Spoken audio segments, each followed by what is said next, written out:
Third weekend and counting. And if the international community secretly hoped it could stay out of it and that maybe one of Sudan's warring generals could settle their long-simmering rivalry with a quick blow, well, it's time to face reality. With no clear winner in sight, the capital Khartoum is being laid to ruin. Civilians who braved bullets for 4 years to demand an end to military rule can only hunker down or flee, where fleeing is, of course, an option. Particularly alarming are reports of militias in places like Darfur taking sides as civilians try to make their way out to neighboring countries. To be fair, foreign players have tried to broker truces. We'll tell you about the latest one that's been announced. But is it time to change tact to sanction junta leader Abdel Fattah al-Burhan and his nominal number 2, Hemeti, head of the RSF paramilitaries? The US, Egypt, Gulf states need to agree that neither one is fit to rule. With Egypt backing Burhan, with Russia and the Emirates in business with Hemeti and the gold mines he controls, who to prevent what the UN warns could be an exodus of 800,000 from the country? Today in the France 24 debate, we're asking how to stop the spiral in Sudan. With us, Claire Nicolet, she's the coordinator of Sudan operations for the French aid organization MSF, Doctors Without Borders. Thanks for being with us. We're joined from Port Sudan by Muzan Al-Nil, non-resident fellow at the Tahrir Institute for Middle East Policy. Thank you for being with us. Thank you. From London, Allam Ahmed, the founder of the International Diaspora Project. Welcome back to the show. Thank you. It's my pleasure. And from Nairobi, Mathilde Vuz, Sudan Advocacy Manager at the Norwegian Refugee Council. Welcome. Thank you. The France 24 debate, where you can join the conversation you have on Facebook and Twitter, hashtag F24debate. Over 100,000 have fled to neighboring countries.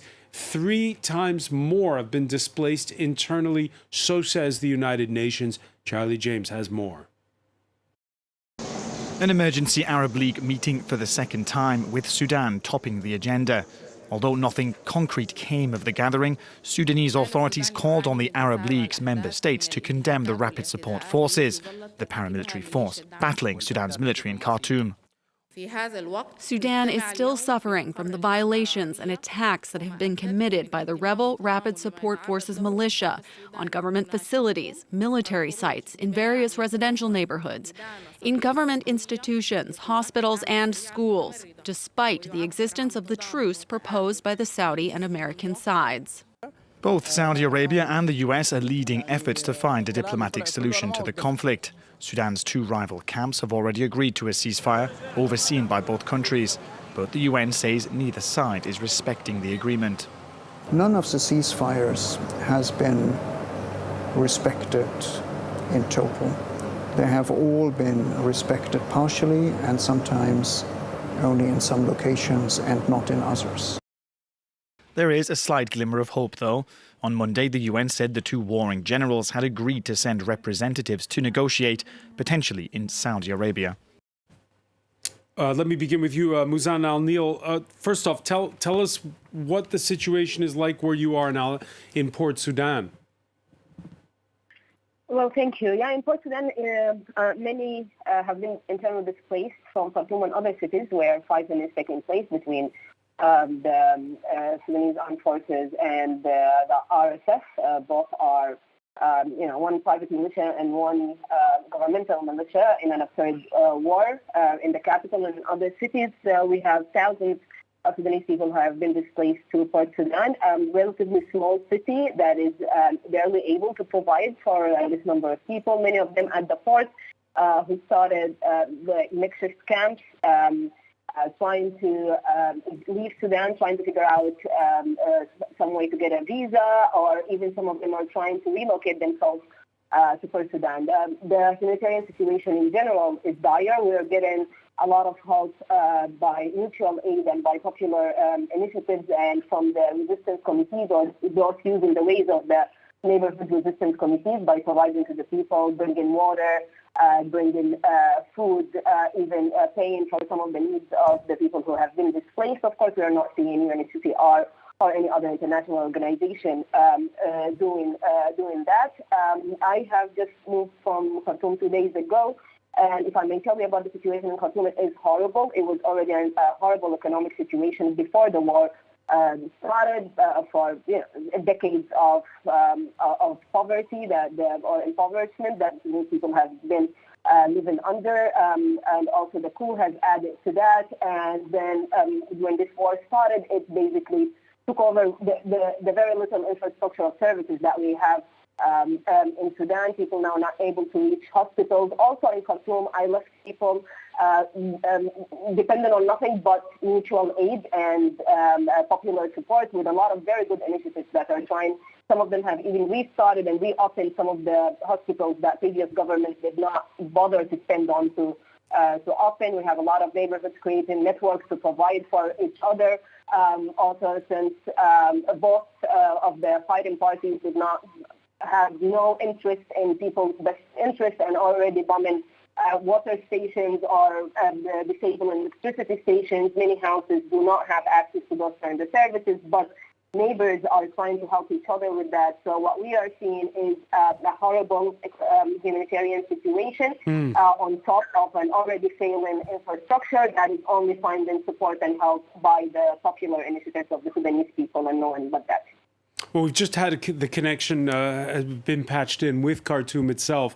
We can cross to Alaeddin Awad Nogood, a spokesperson for the Sudanese Professionals Association, which is an organization that's played a key role in the negotiations before and after the ouster of Omar al-Bashir in 2019. Thank you for speaking with us here in the France 24 debate. You just heard Muzan al-Nil, who fled the capital 2 days ago. What's the situation like right now where you are?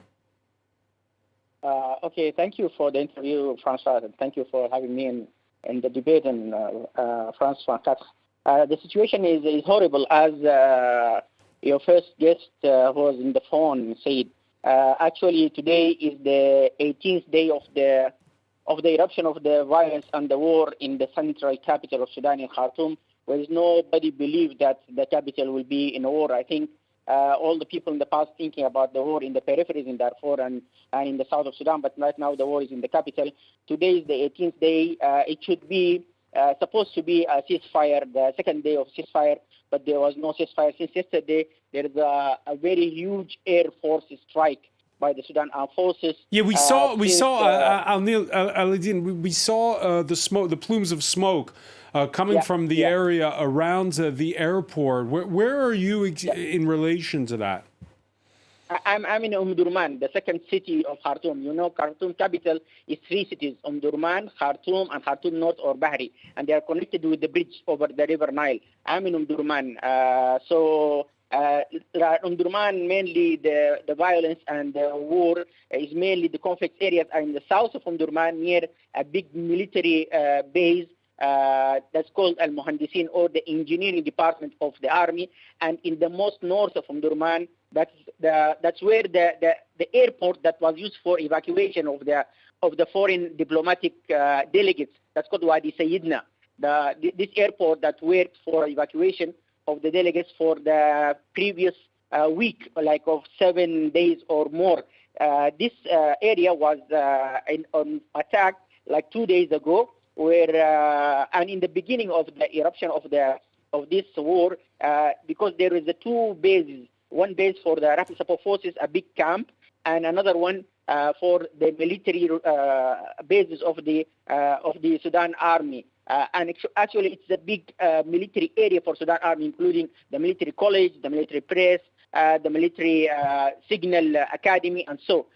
So this area was bombed in the beginning 2 days of the war by air strikes, and they get out the Rapid Support Forces of their camp, and it was completely controlled by the military. In the previous 3 or 4 days, there is, I think, some clashes. The Rapid Support Forces started, I think, to regain back or start to thinking regaining back this area, because it's the only 2 areas that's left in the capital not controlled by Rapid Support Forces. That is the military area in the south of Durman and in the north of Durman. This is let me bring in Allam Ahmed on this, because This has been, does this mesh with the stories we've been hearing that on the one hand, you have the regular army that's got the heavy firepower, that's got the air power, and on the other hand, you have Hemedti's RSF paramilitaries who've been fighting essentially an urban guerrilla warfare. Yes, thank you very much. I think this is going to continue for, I don't know how long it will take, but this is exactly the best description of it. You got the military, which is a proper, highly professional military. If they are conducting its operations in a way, it has to make sure it can protect the civilian, and also using the tactics as the military, how they want, they normally been trained to deal with this kind of attacks. But on the other hand, the militia is causing a lot of challenges for the military because according to the military spokesman several times, they said they attack them in some ways in whatever the place, and then they will run inside where civilians are actually living. And some of them, they go on the roof of buildings, so like shooters. So this will continue, but I think it's, I don't know how long it will continue, but definitely it will not go for long because both of them, they are going to be exhausted very soon, particularly the rapid support forces, because it's not the official army. They're not getting the enough supply they will require. But also there is lots of evidence we are hearing from Khartoum and from other parts of Sudan that the rapid support forces in particular, they are now hunting for every single doctor they can find on the street because they need to get treatment for their injuries. We hear lots of stories from those who just been evacuated from Khartoum arriving in the UK.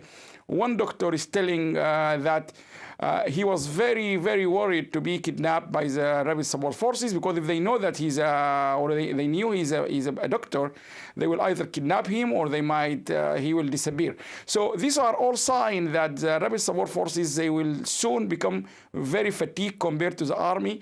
Both of them, they are going to be needing a break at least through this war because there is no water supplies, there is no food, everyone is struggling. And also not forget, this army, they are individuals, the same like the other civilians. They will need to eat, they will need to rest, they will need electricity, they will need to charge their mobile phone, everything. So I think what is going on in the country is also affecting the army and the rapid support forces. But everyone is now calling for them to stop this as soon as possible because the consequences of what is happening in Sudan is making the humanitarian situation extremely, extremely out of control. Let's talk about it with 70%. Let's talk about it with Claire Nicolet here just a minute, because you have teams all over Sudan.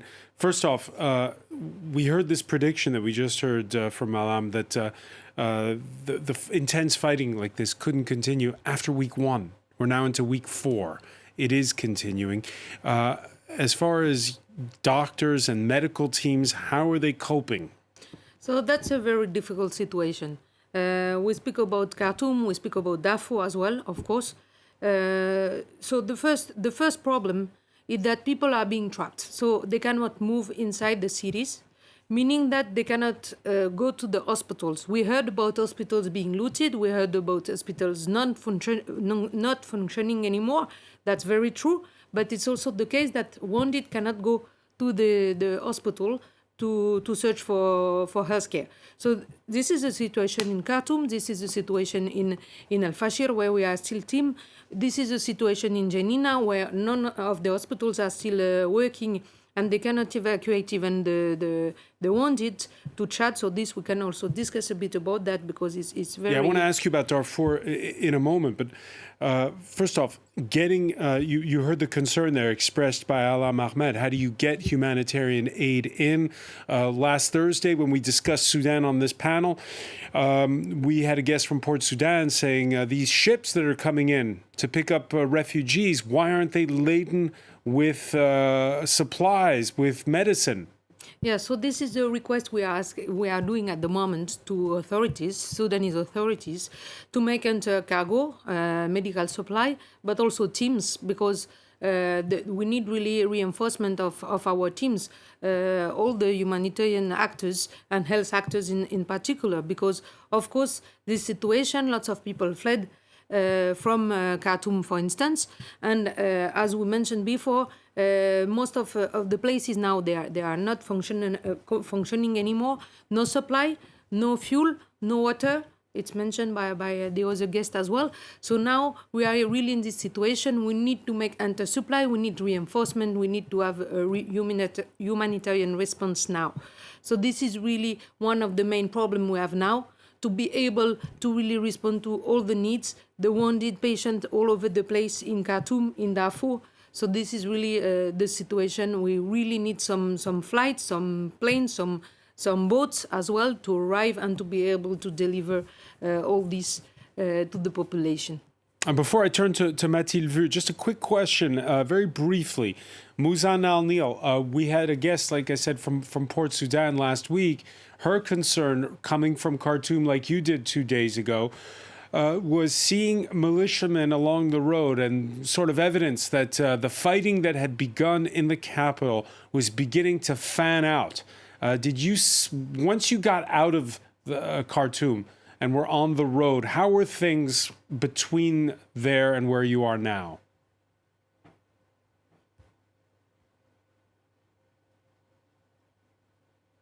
We seem to have lost the connection there. Can you hear me? Can you hear? We can hear you now. Muzan Al-Nil, did you hear the question? Yes, I did. So what I was saying is that outside of Khartoum, we saw checkpoints that were populated by sometimes the RSF, sometimes the army, but mostly it was the RSF. I think it is not really the main thing to look at which one of them. And I would like to go back to what your guest said about the army being the more professional side of this war, which is not what I saw. In reality, we all know that within less than 4 hours from the first bullet, the army was, its fighter jets were shelling inside the capital. So it's not exactly an army with a lot of interest in the best interests of the people or even maintaining their lives. To think that there's any difference between having the RSF or the army over there is misleading, to say the least. In reality, we just have two parties with no interest in our livelihood that are fighting all over. Also, as your other guest said, we're seeing a lot of fighting in Jenaina. It seems like the situation in Jenaina is even worse. The health infrastructure has been totally destroyed. There isn't even accurate numbers of the number of people killed over the past week in Jenaina. So yeah, the situation is not just bad in Khartoum, but all over the country. That is definitely true. Mathilde Vu, at this point in time, do you see any sign that, because there's been this announcement that's come from neighbouring South Sudan in the past hours of a 7-day truce that would go into effect on Thursday, any sign that these two sides are ready for a break? I mean, this past 18 days have shown that for the moment, any commitment to ceasefires have not held. I mean, there was a ceasefire not a very long time ago, and at the same time, we've seen 5 days of intense violence in West Darfur, for example.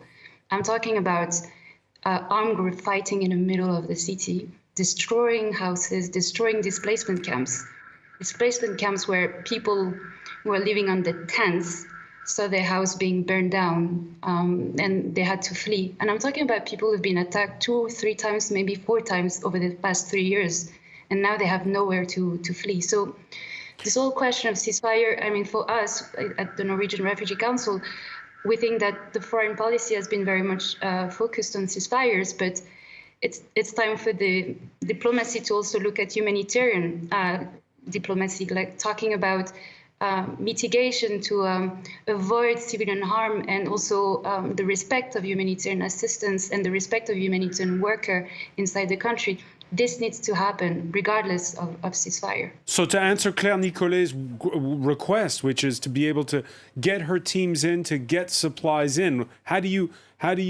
twist the arms of the fighting parties at this point? I'm not sure humanitarian organizations are in the position to twist any arms. But there's definitely a lot of things to work on. I mean, our colleagues from MSF talked about getting people inside the country and supplies, right? I mean, there's a lot of things to be done also with the neighboring countries to allow air bridges, for example, and supplies to get into the country, not only through Port Sudan, but also to other places. Like, for example, you know, in White Nile, which is at the border of South Sudan, our teams are seeing thousands of people coming in. A lot of them are actually South Sudanese refugees who had to flee Khartoum and now have to go back to refugee camps along the Nile that are already completely neglected and have barely any services. Supplies needs to come also through this route, you know. And West Darfur, as we talked about, has been completely cut off from any routes because of the violence, and it was going to be very, very difficult to get anybody in or any supplies in coming from Port Sudan, which is on the other side of the country. So again, talking with maybe Chadian authorities to try and offer routes inside Darfur would be also very important. And Mathilde making the point that the Sudanese, the Darfur civil war, unfortunately never went away, even though there was the high point of it, you might say, or the most heated point of it was some 15 to 20 years ago. There still had been fighting. The Sudanese have been fleeing as local militias have gotten drawn in, particularly brutal in those parts you can see on this map where there's that enmity left over. The United Nations reporting 96 killed in a West Darfur massacre that took place a little under 2 weeks ago on April the 24th. Witnesses say militia members from the ethnic Masalit and well-armed Arab communities soon joined the fray. The fighting there now forcing those to flee. Sometimes, as Mathilde was saying, over the border. We can hear from an 83-year-old man in the Chadian village of Kofrun tell of armed gunmen who target his village. The whole village was burned to the ground. Because I can't run away, I was helped and brought here for rescue. Let me begin with you, Claire Nicolet, because you still have a team not in Al Janina anymore, but in another one of Darfur's provinces, in Al Fashir, in the capital. What is it? North Darfur. North Darfur. Yes. At this point in time, how are you getting to your teams? Is it through Chad? Yeah, so that's the point. So we do have a team in Al Janina still, and we do have a team in Adre also, just by the border to Al Janina, and we have a team in Al Fashir. So at the moment, that's exactly what we are trying to do, to make people enter, and also, of course, the supplies through Chad. So this is really a situation we are trying to discuss with both authorities, and Chadian authorities are quite welcoming us for passing. Welcoming you, because you heard Mathilde describe that the pressure this puts on South Sudan, refugees having to go back the other way. Yes. What about for Chad? Is it pressure on the Chadians? Yeah, so Chad is very specific because of what we just described, that this situation with Darfur is for years now. And there are lots of movements all the time between Chad and Darfur. And even this Kofrun place, there are people who came before the start of this conflict. They were already fleeing the situation. And Janina, it's the same for a few years now. The situation is quite bad. Of course, now it's way worse. And so Chadian, they are a bit ready, and that's why also we have a project there in Adre by the border, because there are lots of movements always of refugees in and out. Yes, the situation is of course we have to get prepared, and I know that lots of humanitarian actors are getting prepared in Chad for this influx, and there is the influx of course what we are mentioning now, of the refugees, but the other point also as well is because of the situation in Janina from the hospitals. They are not functioning. So even though we are still team on the ground, they cannot really work at the moment. And so Sudanese, they want to bring in also wounded to Chad. And that we are trying to get ready for. Unfortunately, the situation of the security on the road is not making it possible at the moment. So, of course, there will be an important impact on Chad for sure, for all these reasons.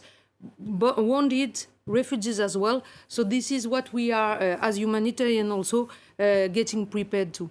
Al-Eldin Awad, no good. It's a confusing situation. People in the west of Sudan, they see people with weapons, some in uniforms. It's not always clear who is who. At this point in time, is it a civil war, or is it still this rivalry between two factions that are within the high halls of power? Okay, Francois, it's a good question. Actually, the answer of this question will answer also your third interviewer or your third guest, Machuda, that when she said that the ceasefire, is it respectable or no? We see that the army have a conflict in between the center of the power in the army. Al-Burhan gets out and said, yes, we will have a ceasefire, we accept. And at the same time, other commanders or other colonels get out, like Kabashi and Yasser Atta, say, no, there is no negotiation, there is no ceasefire, and this is a military battle, and it's going to be finished militarily and not political negotiation. So this distinction or this difference inside the military, the Sudan Armed Forces make this problem. It makes the irrespective of the ceasefire, where one of the commander, the first commander, the Al-Burhan, get out and said, okay, and there is other people said no. So this difference, what makes the ceasefire irrespectable, and always there is an Air Force jet.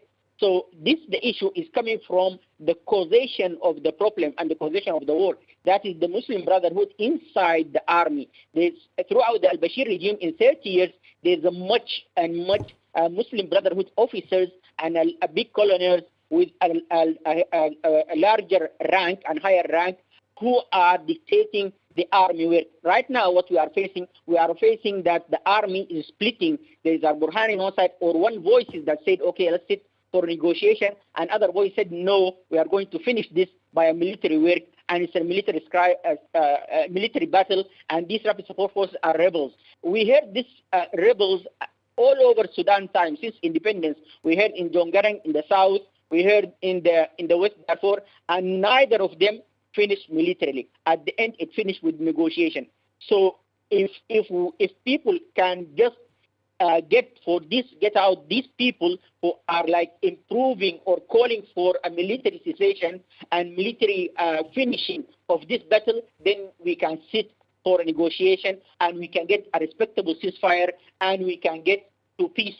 But with these people inside the Sudan Armed Forces like Kabashi, Asra'ata, Ibrahim Jabir, the people are saying it's a military battle and we are not fit for negotiation and these rapid support forces are rebels, we will not get a good ceasefire.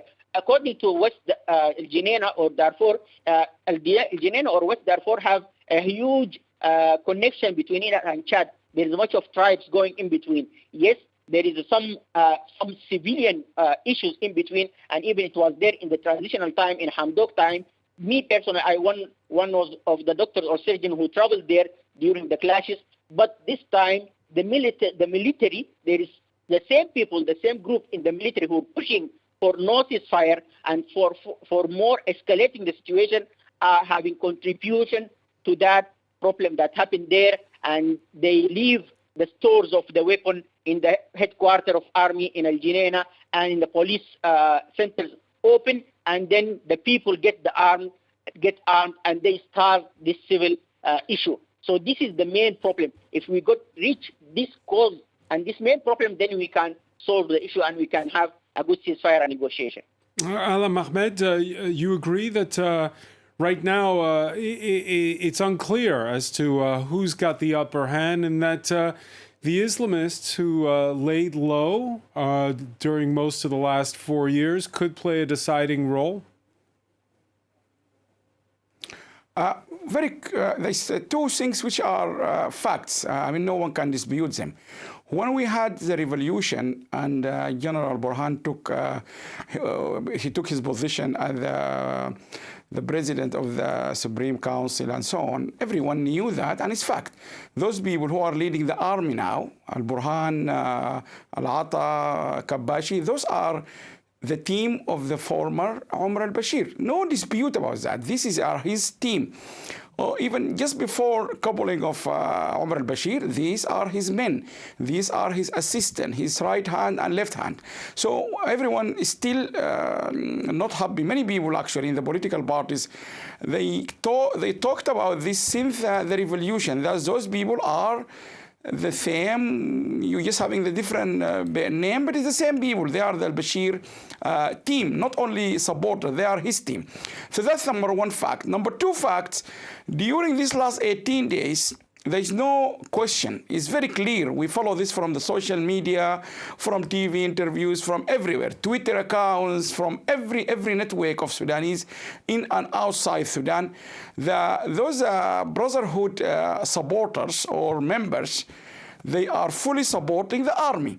So it goes very well in coincide of what I said earlier. So there is a clear relationship between those people who are from the previous, or they're still considering themselves a political party, although it's been officially been dismantled, the Omar al-Bashir regime, all of them, we can see them in all social media clearly advocating and supporting the army, and they're all against Hemeti. So you can make a clear connection between the brotherhoods and the army. And as I said earlier, the army, we all know, there's no dispute about it. It's all led by those from the brotherhoods or the team of Omar al-Bashir. Okay, so here's where is this leading us? This is where it gets this is where it gets a little confusing, because both sides are trying to rally support. General al-Burhan's envoy, his name is Dafawa al-Hajj Ali, welcomed in Cairo by Egypt's foreign minister this Tuesday.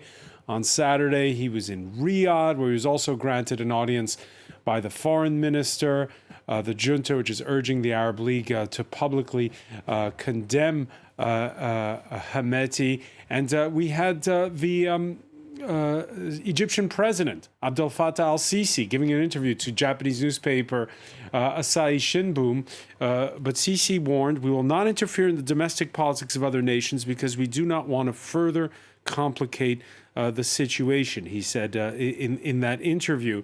So Egypt, whose current president is the sworn enemy of the Muslim Brotherhood, is he still backing al-Burhan? Muzan al-Nil, your thoughts?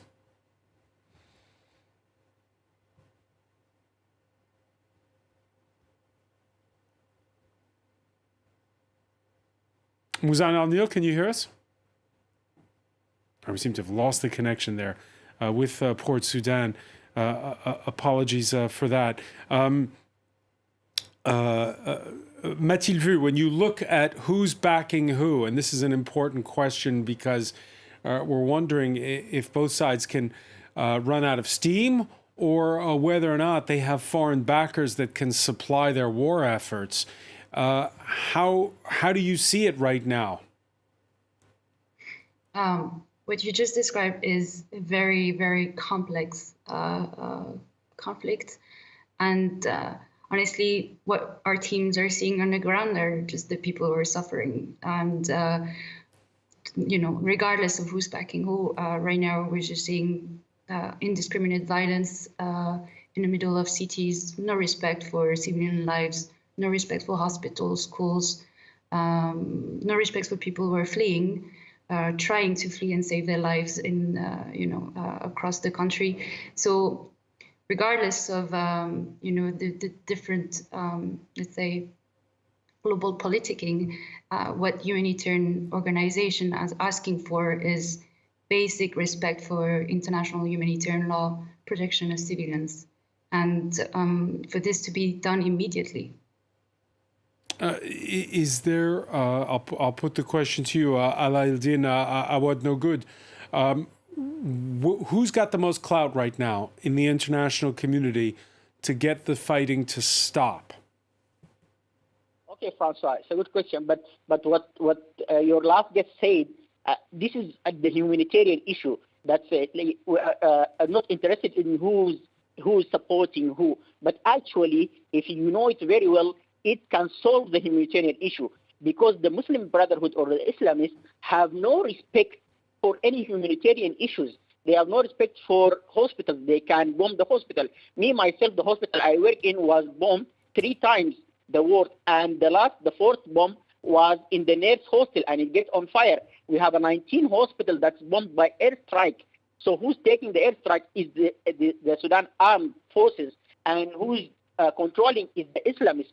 Also in the neighborhoods was bombed also, and the neighborhood that bombed is the most powerful neighborhoods in the resistance committee that was responsible for Sudan's Great Revolution in 2018.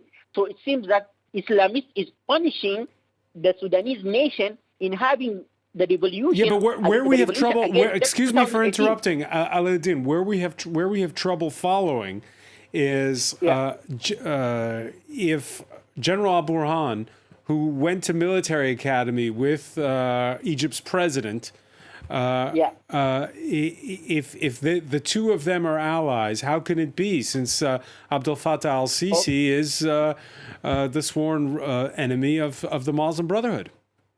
Yeah, that's a good question, Francois.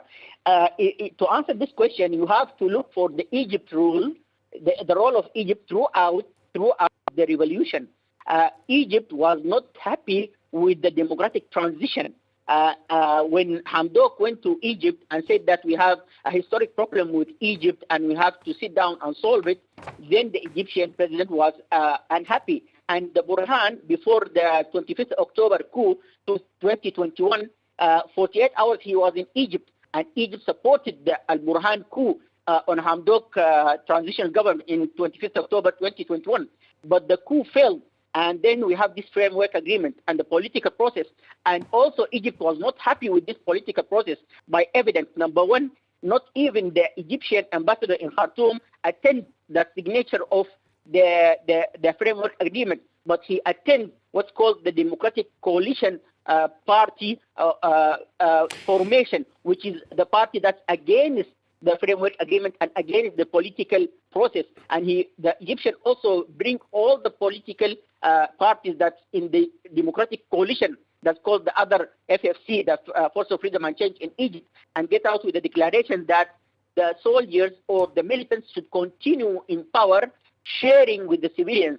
And this concept was all Sudanese nation and Sudanese political parties refused after 25th October 2021 coup. So if you can see this, that you can get that al-Sisi is very much supporter of al-Burhan, and he's right now is backing him, and he is not okay with having a democratic transition and fully civilian controlled power in Sudan. Why? Because this will make very bad time for the economy of what Egypt's getting from raw material from Sudan, and this all advantage that gets from Sudan, and everything that's Egypt's getting from Sudan since Omar al-Bashir regime. Since it fell. Claire Nicolet, let me ask you, we've been last 3 weeks trying to figure out who's close to who. Hemeti closer to the Gulf states. He's got his business ties with gold mines with Russia as well. We talked about nominal ties perhaps with Libya's strongman in the east. We've just talked about the other side, about the civilians being the losers in all of this. Is it the end of the so-called revolution? What are your teams on the ground telling you as far as that goes? Well, I think you exactly mentioned the problem. Who is trapped in the story? The civilians. Really trapped, like physically, because we discussed about it already. In Khartoum, they are trapped. In Darfur, they are trapped. So now, that's why, indeed, the issue for us is, as humanitarian and as, I think, international also communities, it's how this situation stops, and at least we can have access to all these people who are now missing everything, basically, because healthcare, we spoke about water, we spoke about food, So it's really, they are almost destroying the country at the moment. So that's the main issue now. How we can really give support to these civilians. Muzan Al-Nil, where should the Sudanese, where should humanitarian efforts be turning when it comes to foreign powers to get those supplies in? Who's got the best shot at getting these two sides to stop fighting? Is there anybody from the outside who can influence this? Well, yeah, we know that there are many sides that can influence them. I hope I'm not repeating something that your guest said before, since I lost connection for some minutes, but I heard one of your guests talking about how the different regional powers, anti-democratic regional powers, have different relations with both sides, the army and the RSF. That is true, and we saw them over the years supporting and putting their economic and political power behind both those sides. In 2019, for example, to force them as a government on the Sudanese people, those same war criminals who have started a war in our city. Right now, we're forced on us by regional powers. We also saw how international powers, Western and international diplomats and EU diplomats have forced the Juba Agreement on us by putting their political and economic power behind it, and which we can draw straight lines from it to the coup and then to this current war. So, of course, yes, they can put their political and economic power behind forcing both war criminals to stop the war.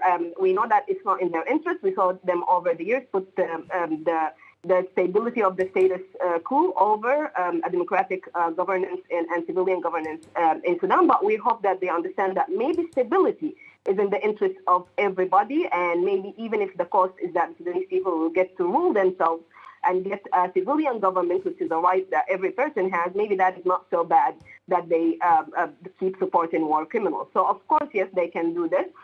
What they can also do, what we know that they will not, is just support the will of the Sudanese people. As I said, that's not in their interest. I'm not sure if international diplomats are already talking about sanctions, but I hope not.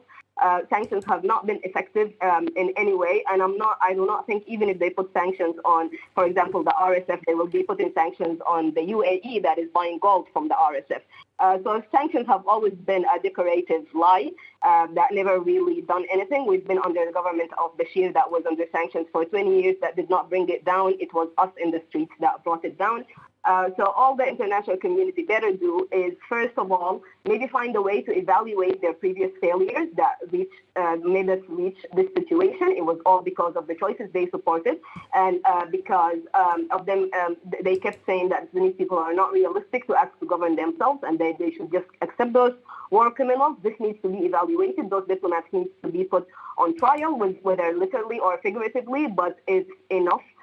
To have we need to stop have those international organizations just going around creating wars with no consequences and doing nothing but building CVs for top staff, inefficient and stupid top staff like the ones we have right now in Sudan. We need them to put their political power behind stopping the war. That's all. The rest we can deal with. We can take care of our own country.